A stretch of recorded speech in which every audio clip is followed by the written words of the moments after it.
வாகமண்ணுக்கு 3500 ரூபாய்க்கு group trip ஒண்ணு போட்டிருக்கோம். மதுரையில இருந்து உங்க எல்லாரையும் கூட்டிட்டு போறோம். மே மாசம் 14ஆம் தேதியும் 26ஆம் தேதியும் இந்த ட்ரிப்பை பிளான் பண்ணிருக்கோம். ஒரு நைட்டு 2 பகல் சுத்தி பார்க்க போறோம். மதுரையில ஏர்லி மார்னிங்கா கிளம்பிட்டு பார்க்க போற இடம் இந்த கிரேப் கார்டன். போட்டோஸ் எல்லாம் எடுக்கிறதுக்கு நல்லா இருக்கும். அப்புறமா நம்ம வேன் குமுளி ஹில்ஸ்ல ஏற ஆரம்பிச்சிரும். பாக்குற இடங்கள் நல்லா இருக்கும். அடுத்ததா நம்ம பார்க்க போற 2வது லொகேஷன் பட்டுமலா வியூ பாயிண்ட் தான். இங்க இருந்து டீ கார்டன் பாக்குறதுக்கு ரொம்ப கிரீனிஷா இருக்கும். பேக்ரவுண்ட்ல போட்டோ எடுக்கிறதுக்கு தரமா இருக்கும். 3வதா நம்ம பார்க்க போற லொகேஷன் பருந்துபாரா வியூ பாயிண்ட். அழகான மவுண்டன் வியூ தான் இது. இது மட்டும் இல்லங்க, போற வழியில ஏலப்பாரா வியூ பாயிண்ட்டும் வரும். அதையும் பார்த்துக்கிட்டே போறோம். நைட்டு தங்குறதுக்கு அழகான வியூ பாயிண்டோட ஒரு ஸ்டே புக் பண்ணிருக்கோம். இந்த ஸ்டே வாகமன்ல தான் இருக்கு. ஸ்விம்மிங் பூலோட இருக்கு. மவுண்டன் வியூவை பார்த்த மாதிரி தான் இருக்கு. நீங்க ரெஸ்ட் எடுக்கிறதுக்கும் சுத்தி பார்க்கிறதுக்கும் நல்ல ஸ்டே இது. ஸ்டேக்கு போய் ரெஃப்ரெஷ் ஆயிட்டு இங்க இருந்து நம்ம மிட் ஹவுஸ் அப்படின்ற ஒரு பார்க்க பார்க்க போறோம். இங்க ஜிப்லைன் இருக்கு. அது மட்டும் இல்ல, நீங்க போட்டோ எடுக்கிறதுக்கு கிரீனிஷா பேக்ரவுண்ட்லாம் ரொம்ப பார்க்கிறதுக்கு நல்லா இருக்கும். அடுத்து நம்ம போற இடம் தான் இந்த நைட் பார்க். இந்த பார்க்ல 7 மணிக்கெல்லாம் போயிட்டோம் அப்படின்னா இந்த டிஜே மியூசிக்லாம் போட்டு ரொம்ப ஃபன்னா இருக்கும். அது மட்டும் இல்லங்க, இங்க போட்டோஸ் எடுக்கிறதுக்கு நிறைய இடம் இருக்கு. லைட்டிங்ஸ்லாம் சும்மா பிச்சு விட்டுரும். இது மாதிரி வாட்டர் டான்ஸும் இங்க இருக்கு. அப்படியே நம்ம ரூமுக்கு போயிட்டு நைட்டு டின்னரை நல்லா சாப்பிட்டுட்டு காலையில 5:30க்கெல்லாம் சன்ரைஸ் பார்க்கறதுக்காக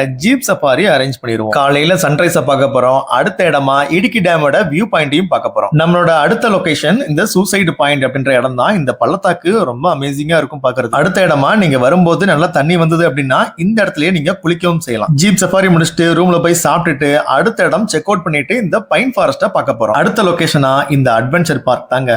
இங்க விளையாடுறதுக்கு நிறைய இடங்கள் இருக்கு. நல்ல வியூ பாயிண்ட் இருக்கு. இங்க இல்லாத ஒண்ணுன்னு எதுவுமே கிடையாது. இங்க எல்லா ஆக்டிவிட்டிஸும் இருக்கு. கீழே நம்பர் கொடுத்துருக்கேன், கால் பண்ணி புக் பண்ணிக்கங்க. இந்த ட்ரிப்பை பென்னி பிளானட் யூடியூப் சேனலும் அஸ்வின் டூர்ஸ் அண்ட் டிராவல்ஸும் சேர்ந்து தான் பண்றோம்.